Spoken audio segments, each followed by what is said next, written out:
እዩ የወለደችው ልጅ የብሩኬ ነው ወይንስ የቢኒ? በጉጉት ሲጠበቅ የነበረው የዲኤንኤ ምርመራ የሚደረግበት ቀን ደረሰ። ቤተሰብ ሰላም ጤና ይስጥልን። ቤተሰብ እንዴት ናችሁ? እኔ በጣም ደህና ነኝ፣ እግዚአብሔር ይመስገን። ለዚህ ቻናል አዲስ የሆናችሁ ላይክ፣ ሰብስክራይብ በማድረግ ቤተሰብ እንድትሆኑ በአክብሮት እጠይቃለሁ። በመጀመሪያ ማለት ነው ቡራ እንዳለው 90% የብሩኬ ልጅ እንዳልሆነ እናምናለን። የሚያምኑትም ደግሞ 10% እነሱ ሀይሚና ቡራን የሚጠሉ ናቸው እንጂ የሚወዷቸው ሰዎች ቡራ እንደዚህ አይነት ነገር እንደማያደርግ ሁሉም ጠንቅቀው ያውቃሉ። ነገር ግን ችግር የለም፣ ለእሷም እረፍት ሲባል፣ ለቤተሰብም እረፍት፣ ለተመልካችም እረፍት ሲባል ግን ምርመራ ሊደረግ ነው። ስለዚህ ቡራ ምንም የሚያሳስበው ነገር የለም። ሀይሚቲም ምንም ነገር አታስብ፣ እኔ ከጎንህ ነኝ፣ በሄድክበት ሁሉ ባብሬህ እሄዳለሁ፣ የኔ ቀብራራ ባል። አይደለም ዛሬን ትናንትናውንም አልፈነዋል። ከዚህ በኋላ ደግሞ እንጋፈጣለን ባብረን እጅ ለእጅ ተያይዘን፣ ምርኩዜ ነህ ብለዋለች እና እውነት ነው። ሲቀጥል ማለት ነው ቤተሰብ ይሄ እኮ እንጃ ማለት እንዴት ነው? በቃ ሰው እንዲያምን እሺ ይደረግ እንጂ እኔ በበኩሌ ለምን እንደመጣች እዩ፣ ለምን የእነሱን ስም ማጥፋት እንደፈለገች አንድ ባንድ አውቃለሁ። በዚህ አጋጣሚ ብሩኬና ሀይሚዬ በአሁኑ ሰዓት የሚገኙት ቡታጅራ ነው። አንደኛ የብሩኬ ወንድም ፍቅረኛ ናኒ ምርቃቷ ነው፣ የሱ ፕሮግራም አላቸው። ከዛም በዘለለ ደግሞ እንግዲህ አንድ ላይ ምርመራውን አድርገው ዲኤንኤ ምርመራውን ወደ አዲስ አበባ ለመመለስ ነው ያሰቡትና ብሩኬ ራሱን በደንብ አድርጎ ጠንቅቆ የሚያውቅ ልጅ ነው። አይደለም ዛሬ ሀይሚ ከጎኑ ሆና ፍቅረኛ ይዞ ቀርቶ ድሮም ብቻውን በነበረበት ሰዓት ምንም አይነት ነገር እንዳላደረገ እራሱ ተናግሯል ማለት ነው። በፊትም ጓደኛ ነበረችው፣ ነገር ግን ምንም አይነት ነገር እንዳላደረገን ሁላችንም የምናውቀው እና እዩ የመጣችሁ በመጀመሪያ ቤተሰብ ልንገራችሁ፣ ቢኒ ፍቅረኛዋ ነው ያላት ግንኙነት ከቢኒ ጋር ነው። ነገር ግን ለምንድን ነው የመጣችው? ለመጠቀም ነው።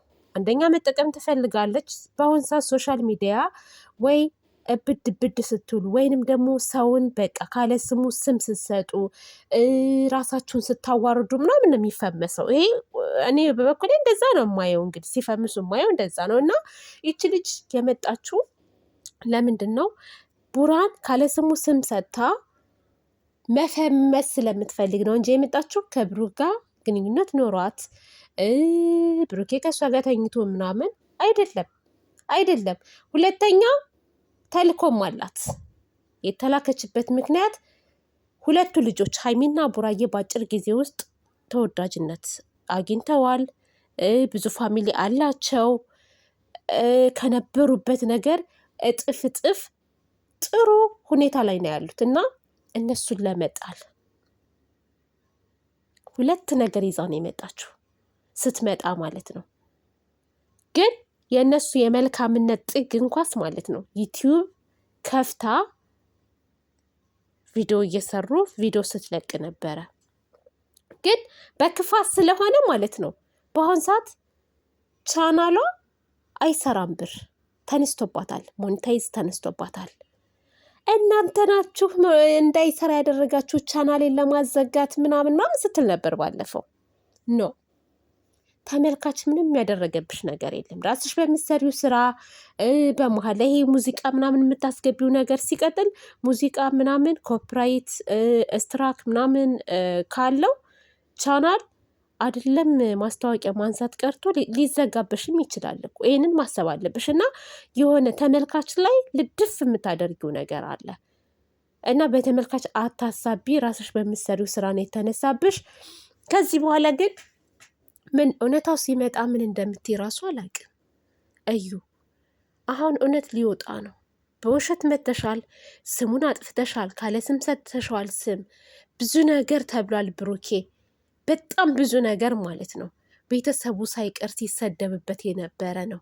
በዛ የተነሳ ከሀይሚ ጋር በነበራቸው ግጭት እሙሽዬ ሳትቀር ይሄ አሻሮ ምናምን ቆልታ ያሳደገችው ልጅ ምናምን እየተባለ እንደውም አሻሮ ቆልታ የምታሳድግ እናት ጀግና እናት፣ ጎበዝ ጠንካራ እናት ናት። ግን አንዳንድ ሰዎች ለእናት ለቤተሰብ ክብር የሌላቸው ሰዎች ከሱም አልፎ ቤተሰብ ደረጃ ሄደው ነበረ ማለት ነው። እና ያን ሁሉ የተባለበት በአሁን ሰዓት ግን ነፃ ወጥቶ የተሳደባችሁም ሆናችሁ እዩም ስሙን ያጠፋሹ ምን እንደምትይ ግን አላቅም። ምን እንደምትይ ከዚህ በኋላ ብዙ ነገር ያናድድሻል።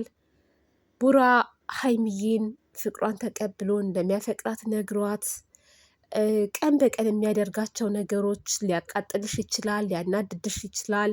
ድሮም የመጣሹ ስለተናደርሽ ለምን ባብረው ሆኑ ብለሽ ሁለቱን ለመበቀል እንጂ አንቺ ከሱ ልጅ ኖሮሽ አይደለም። የልጅሽ አባት ቢኒ ነው። ቢኒ አምኖም እየለመነሽ ነው ያለው። አንዴ ሰው አንዴ አፈር ያደርግሻል። ምክንያቱም የመጣሹ ለመበቀል ስለሆነ ማለት ነው። እና አሁንም እንግዲህ ውርደትሽን ተከናንበሽ ነው ቁጭ የምትይው። ተዋረጃለሽ እዩ። በየትም ነይ፣ ቻናልም ከፍተሽ ነይ፣ ምንም በይ መቼም ውጤቱን ልትሸፍኙ አትችይም። ቡራ ደግሞ ማስመርመር ያለብህ ማለት ነው በጣም እናንተ የምትተማመኑበት ትክክለኛ ነገር የሚሰራበት ሆስፒታል ነው። ምክንያቱም አንዳንድ ቦታ ላይ በብርም በምንም ልታስቀይረው ትችላለች ውጤቱን ማለት ነው። ስለዚህ እናንተ ያንን ውጤት መከታተል አለባችሁ። እዩ የሚረዳት አካል አለ፣ የገፋት አካል አለ። ከትናንትና ኢንተርቪው ላይ ሰምታችኋል። ቡራን ወደ ውጭ ሀገር ልትወስደው ያለችዋ ሴት ከሀይሚ ለይታ አጣልታ። ስለዚህ እነሱ ከእዩ ጎን ናቸው አሁንም ቢሆን ማለት ነው። ሶ ቡራዬ ሀይሚዬ አንዱ ናችሁ። እያንዳንዱን የሕክምና የዲኤንኤ ምርመራ ክትትል ማድረግ አለባችሁ። አድርጋችሁ እውነት እንዲወጣ ግድ ነው። ምክንያቱም ምናምን አምነናል፣ የማያምኑ ጥቂቶች አሉ። በዛ ሰዓት ግን ምን እንደሚሉ እናያለን ማለት ነው። ምንም ነገር የሚያስፈራ ነገር ምናምን አለ ብዬ አላስብም። ቡራ እንዳትፈራ፣ ራስህን ራስህ ታውቃለህ። አይደለም አንተ ቀርቶ እሙሽዬ መስክራልሃለች። የኔ ልጅ የቡታጅራ ሰዎች ጎረቤቶቼ ይመሰክሩለታል፣ በ10 ጣቴ ይመሰክርለታለሁ ብላለች ሙሽዬ። እንኳን እንዴ ሙሽዬ አይደለም አንቺ ቀርቶኛ ምን እንመሰክራለን ስለ ቡራ ጨዋነት። መቼም ራሱም ሲናገር ነበር የሆነ ነገር አድርጋኝ ካልሆነ በስተቀር እኔ ከሷ ጋር ምንም አይነት ግንኙነት የለኝም ብሏል እኮ ብሏል ቡራ ራሱ ማለት ነው። እና ምንም የሚያሳስብ የሚያሰጋ ነገር አለ ብዬ አላስብም። እዩ አርፋ የምትቀመጥበት ስርዓቷን የምትይዝበት ጊዜ ደርሷል። ከዚህ በመቀጠል ደግሞ ማለት ነው ቤተሰብ ምን ልላችሁ መሰላችሁ፣ ቢኒ ራሱ የሚያምናት አይመስለኝም። ከዚህ በኋላ ቢኒ አያምናት። ምክንያቱም ዋሽተዋለቻ። እኔ ነኝ የልጅሽ አባት እያለ ሲለምናት በፍጹም ነው ያለችው። በፍጹም አንተ አይደለህም ብለዋለች፣ ከርታዋለች። እና ምንም አይታመንም እዩ።